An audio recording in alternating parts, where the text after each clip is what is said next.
好，上次在 iOS 8更新的时候呢，我们也教大家怎么设定可以使用或是开启，让你的手机更省电。那现在呢，已经更新到 18.2， 甚至已经 18.3 的 beta 都出来了。那里面很多设定也都有更改，那我们希望在这边跟大家教一些比较重大的设定更改，让大家可以学习是怎么使用，然后同时也可以让你手上的 iPhone 更好用。那我们今天讲到功能都不会有 AI 相关，因为台湾毕竟也还没有开启，都会针对比较大部分人都可以用到的地方。那至于还是很多人没有更新到 iPhone 16，所以关于 iPhone 16相关的设定，我们会摆在最后面。那我们直接开始吧。那首先一个我觉得蛮重要更改的设定，可以到一般的设定里面滑到最下面到 APP App 的这个地方。那大家在上面可以看到有一个预设 App 的选项。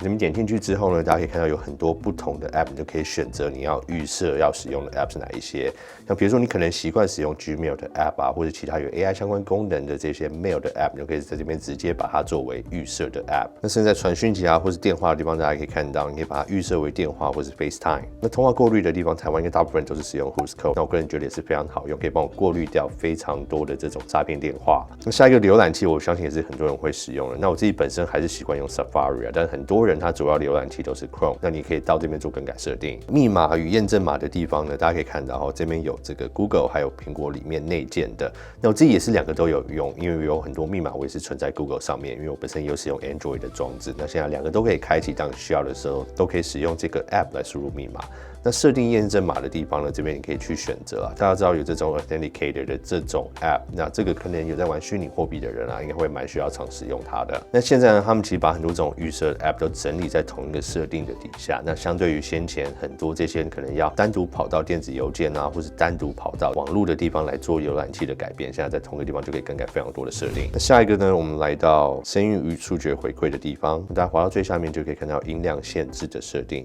点进去。那其实里面就有写得非常清楚了，你可以设定 iPhone 在扬声器播放歌曲啊、电影啊，还有其他媒体时候最高的音量。那这个我觉得最有效的是，比如你在看这个影音啊，或者家人传一些Line 的这些影音给你的时候，它声音可能设定的非常大，那有时候会突然吓到自己或吓到身边的人，那你就可以做这样的设定，可以确定这些影音在播放的时候声音不会过大。那设定可以从 20% 到 90%。那这点我觉得真的把它设定完之后，不会这么容易在开启一些 App 的时候被它直接播放的短影片吓到。那另外你不用担心，就是你更改这个设定，它不会去跟动到，比如说你讲电话的音量啊、紧急电话或者那种地震警报。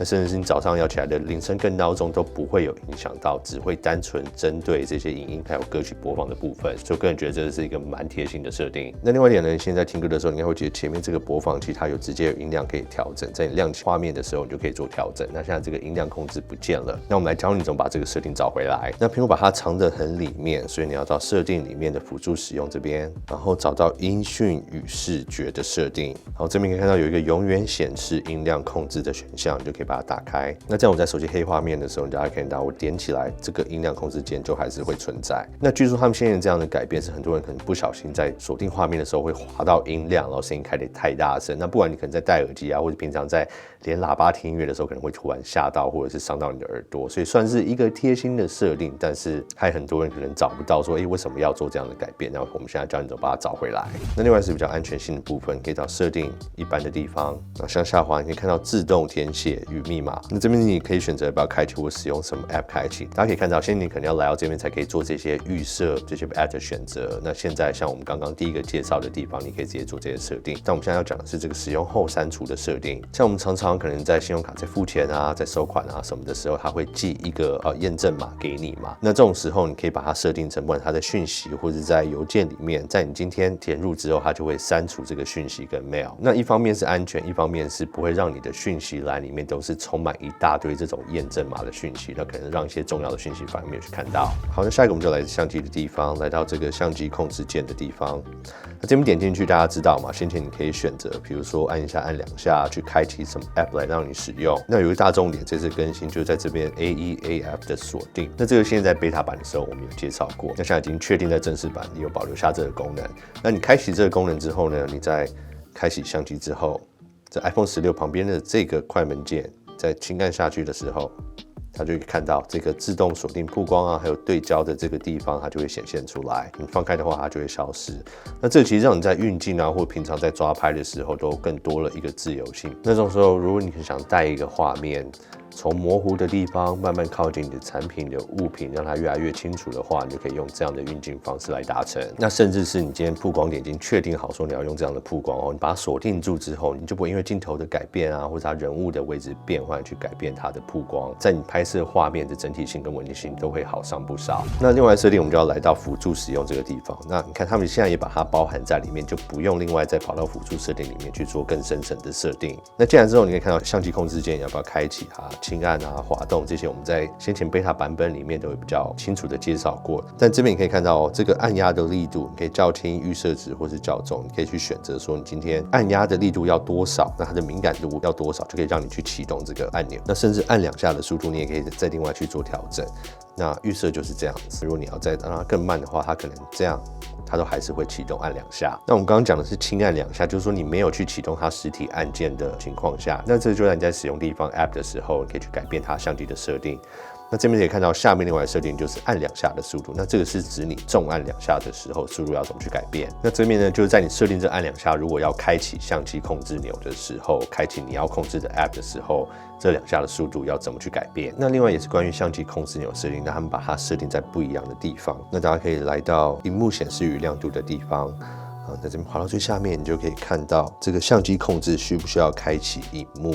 那这边就是说，先前有人可能在萤幕关闭啊，或者放口袋的时候，那我们这边指的是萤幕是呈现黑色的状态，就它显示它现在没有要使用，那它连水显萤幕都没有开启的情况下，那这种时候你去按这个相机控制钮2下，到底要不要开启这个 App？ 那先前还没有这个功能设定的时候，很多人会不小心按压到啊，那就会让它这个相机 App 在你口袋或者包包中开启，一直去耗电。那现在你可以开启这个设定。那就可以让你看到，如果今天在锁定画面的时候，好，那我们现在确定萤幕是全黑的情况下，按压2下就不会开启它的相机。好，那如果今天再回到水显萤幕的话，